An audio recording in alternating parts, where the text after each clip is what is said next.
வணக்கம். கடவுளின் குழந்தையை அநாகரிகமா பேசிட்டாருன்னு சொல்லி எதிர்கட்சி தலைவர் உதயநிதிய கைது பண்ணிருக்காங்க.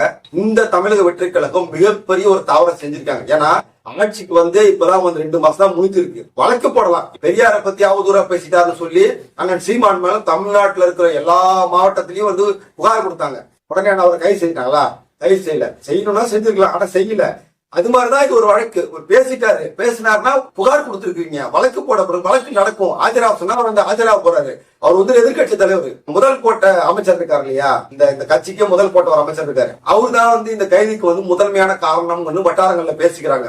கைது பண்ணியே ஆகணும்னு சொல்லி ஒத்தக்கால நின்று ஸ்கெட்ச் போட்டு கைது பண்ணிருக்காங்க. இது ஒரு முதிர்ச்சியற்ற அவசரமான ஒரு அரசினுடைய வேலை தான் இது. இப்படி நீங்க பண்ணீங்கன்னா என்ன ஆகுதுன்னா, திமுகவுக்கு மேல மக்களுக்கு ஒரு அனுதாபம் வர்றதுக்கான வாய்ப்பு இருக்கு. தூங்கிட்டு இருந்த திமுக காரங்க நீங்க உசிக்கு வெளியில விடுறீங்க. அவனை போராடாம படுத்து தூங்கிட்டு இருந்தவன போராடவும் முடிஞ்சிட்டீங்க. கைதுக்கு முன்னாடி வரைக்குமே தமிழக வெற்றி கழகத்தினுடைய தொண்டர்கள் அளவுக்கு திமுக தொண்டர்கள் ஆக்டிவா இல்ல. அதை ஒத்துக்கிட்டு தான் ஆகணும். இந்த கடந்த 5 வருஷமா ஆட்சியில இருந்தாங்க. அதுலயே கொஞ்சம் மதப்பதப்பாயிருச்சு.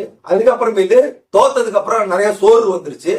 இப்ப பாத்தீங்கன்னா தமிழக வெற்றி கழகத்தினுடைய தொண்டர்களும் சொல்லக்கூடாது, தற்கொலைகளும் சொல்ல அணி ஏதோ ஒண்ணு, தொண்டர்கள்ங்கிற வார்த்தை அவங்களுக்கு பயன்படுத்தக்கூடாது. அந்த அளவுக்கு அரசியல் அறிவு அவங்களுக்கு கிடையாது.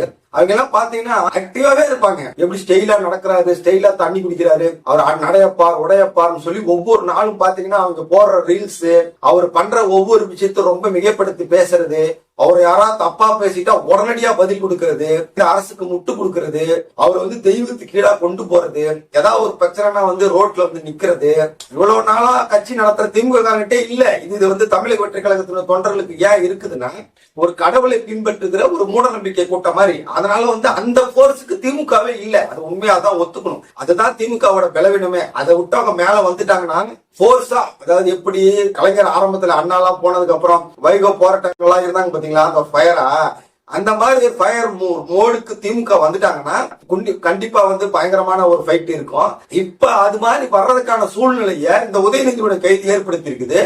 எல்லாருமே திமுக தொண்டர்கள் எல்லாருமே ரோட்டுக்கு பயங்கர போராட்டம். ஒரு வெறி உள்ள வந்திருக்கு.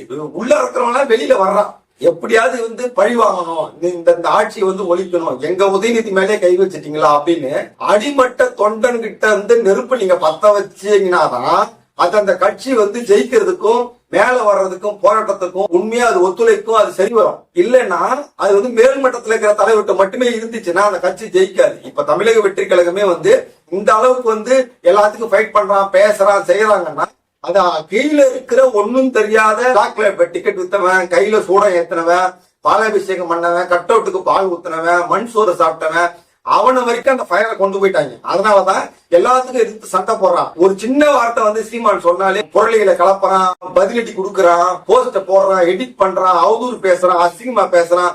இதெல்லாமே அடிமட்ட தொண்டன் கிட்ட போய் சேர்ந்துருச்சு. இது திமுக கிட்ட மிஸ் ஆனிச்சு. இந்த உதயநிதியினுடைய கைதுக்கு அப்புறம் மேல வந்திருக்குது.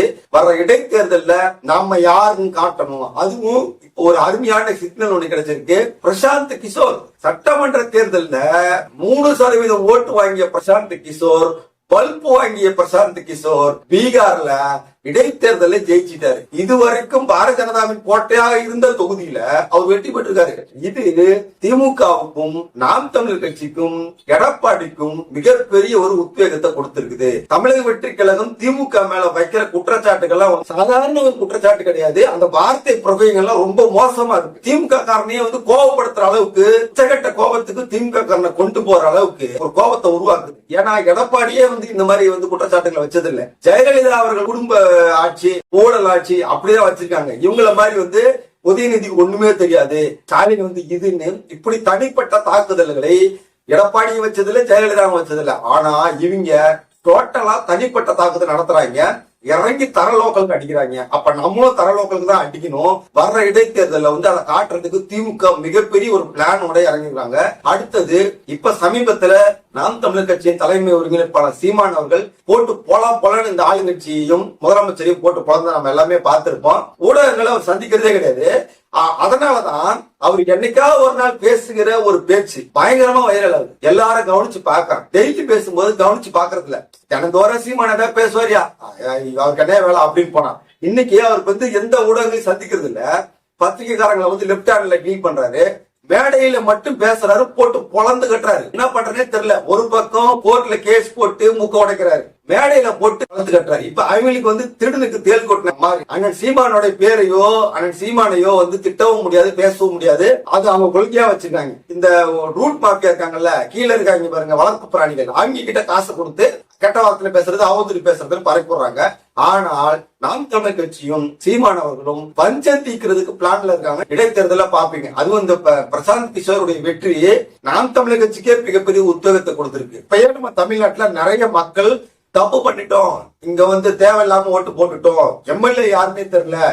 நேத்து கூட ஒரு அம்மாவுடைய பேட்டியை பாக்குறேன், உணவுத்துறை அமைச்சர் இருக்காருல்ல, அவர்கிட்ட போய் அமைச்சர் அவர் தொகுதி மக்கள் போய் அவர்கிட்ட கேள்வி கேட்கறாங்க, இந்த மாதிரி வந்து இந்த பிரச்சனை இருக்குன்னு சொன்னா நீங்க ஏன் மூந்து பார்த்தா ஓட்டு போட்டீங்க அப்படின்னு அவர் சொன்னதா தகவல் வந்திருக்கு. அதாவது ஒரு சில குறிப்பிட்ட அணில் கூட்டங்கள் இருக்கு, அந்த அணில் கூட்டங்கள் தற்கொலை கூட்டங்கள் என்ன ஆனாலும் அங்கதான் ஓட்டு போடும், அதுல வந்து மாற்றமே இல்லை. ஆனா அவங்க மட்டுமே ஓட்டு போட்டா ஜெயிக்க முடியாது.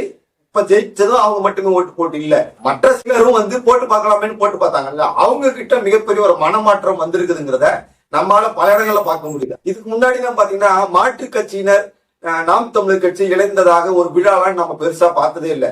இந்த டுபாக்கூர் வேலையெல்லாம் வந்து திமுக செய்வாங்க. எப்ப பார்த்தாலும் மாற்று கட்சியினர் 1000 பேர் சேர்ந்தார்கள், நாம் தமிழ் கட்சியிலிருந்து 1000 பேர் சேர்ந்தார்கள், அதிமுகவிலிருந்து 1000 பேர் சேர்ந்தார்கள் அப்படின்னு இந்த திமுக கட்சிக்காரங்க இந்த டுபாக்கூர் வேலையெல்லாம் நிறைய பண்ணிட்டே இருப்பாங்க. அது உண்மையாலுமே அந்த கட்சிக்காரங்க இருக்க மாட்டாங்க, எவனையாவது கூட்டிட்டு வந்து நிக்க வச்சு உறுப்பினர் காட்ட கொடுத்துருவாங்க. ஆனா உண்மையிலுமே நாம் தமிழர் கட்சி இத்தனை வருடமா செய்யாத ஒரு விஷயத்தை இப்ப புதுசா செய்ய ஆரம்பிச்சிருக்காங்க. மாற்று கட்சியினர் நாம் தமிழர் கட்சியில இணைகிற விழான்னு ஒரு விழாவை நடத்தி அந்த விழாவில வந்து அந்த கட்சியில இணைந்த மாற்று கட்சியினர் வந்து பேட்டியையும் வந்து ஒளிபரப்புறாங்க. இப்பதான் தேர்தல் முடிஞ்சிருக்கு, ஒரு தோல்வியை நாம் தமிழர் கட்சி சந்திச்சிருக்கு. அந்த கட்சியில வந்து ஒரு இளைஞன் வந்து சேர்றான்னு சொன்னா அப்போ வந்து ஒரு பெரிய மாற்றம் நடந்திருக்குதான அர்த்தம். அப்ப மாற்றம் நடந்திருக்கு. நாம் தமிழர் கட்சி அதை பயன்படுத்துறதுக்கு தங்களுடைய யூகங்களை மாற்றி இருக்கிறாங்க. மக்கள் கிட்ட எப்படி நம்ம போய் சேரணுங்கிற எல்லா விதமான திட்டத்தையும் போட்டு அந்த சீமான் அவர்களையும் நாம் தமிழர் கட்சியும் இழிவுபடுத்தி அவமானப்படுத்தி இந்த கூட்டத்தை பழி தீர்க்கிறதுக்கு சீமான் அண்ணன் அவர்கள் தயாராகிட்டாருங்கிறது தெளிவா நமக்கு தெரியுது. அடுத்தது எடப்பாடி பழனிசாமி அவர்கள் மிகவும் நொந்து போய் உண்மையுமே எப்படா வாய்ப்பு கிடைக்கும் பழி வாங்கணும்னு இருக்காரு. ஏன்னா இருக்கிறதுலே மிகவும் அதிகமா அடிப்பட்டவர், காயப்பட்டவர், அவமானப்பட்டவர் வந்து எடப்பாடி அவர்கள் தான். ஏன்னா எம்எல்ஏக்களையும் கொண்டு போயிட்டாங்க, 3வது இடத்துக்கு கட்சி கொண்டு போயிட்டாங்க, கட்சியவே காலி பண்றதுக்கு என்னென்ன வேலை பண்ணணுமோ எல்லாம் பண்ணிட்டு இருக்காங்க. நீங்க வந்து கவுண்டர்ல சாதாரணமா இடம் போட்டாதீங்க. உண்மையே சொல்றேன், அதிர்ஷ்டத்துல முதலமைச்சர் ஆயிட்டாரு, கட்சி தலைவர் ஆயிட்டாருன்னு நினைக்கிறாங்க. எங்க எப்படி ஆள போடணும் என்ன பண்ணணுங்கிறது தெரிஞ்சிட்டு இருக்காரு. அவங்க ராஜினாமா பண்ணாங்க இல்லையா, அதிமுக வெற்றி பெற்ற வேட்பாளர்கள், அந்த தொகுதிகளில் கைப்பற்றணும்னு எடப்பாடி அவர்கள் செயல்பட்டு இருக்காரு. அதுக்காக தான் அவங்க கூட்டம் நடத்திட்டு இருக்காரு. ஒரு பக்கம் திமுக பகிர்ந்து வச்சிருக்கீங்க, ஒரு பக்கம் நாம் தமிழர் கட்சிய மறைமுகமா உங்களுடைய ரூட் மாஃபியா வச்சு இழிவுபடுத்துறீங்க. செங்கோட்டையன் வரைக்கும் வந்து அண்ணன் சீமான் அவர்களை வந்து அவமானப்படுத்துற வேலையை பண்றாரு. எடப்பாடியையும் பகைச்சு வச்சிருக்கீங்க, சுத்தியே பகையை சேர்த்து வச்சிருக்கீங்க. மொத்தத்துல முதலமைச்சரை சுத்தியில எல்லாம் எதிரிங்க தான் இருக்கிறாங்க. சுத்தியில எதிரிகளே சம்பாதிச்சு வச்சிருந்தா எப்ப வேணாலும் எவன் வேணாலும் ஆப் வைப்பான். அந்த ஆப் வைக்கிறதுக்கு தான் திமுக தயாராயிட்டாங்க, அதிமுக தயாரா இருக்குது, நாம் தமிழ் தயாரா இருக்குது. நிச்சயமா மிகப்பெரிய ஆப்பு இந்த கட்சிக்கு வந்து காத்து இருக்குது. அதுதான் இப்ப நம்ம பார்க்கும்போது நமக்கு அப்பட்டமா தெரியுது. மறக்காம சேனல் சப்ஸ்கிரைப் பண்ணுங்க. மீண்டும் ஒரு காணொலி சந்திக்கிறேன். நன்றி.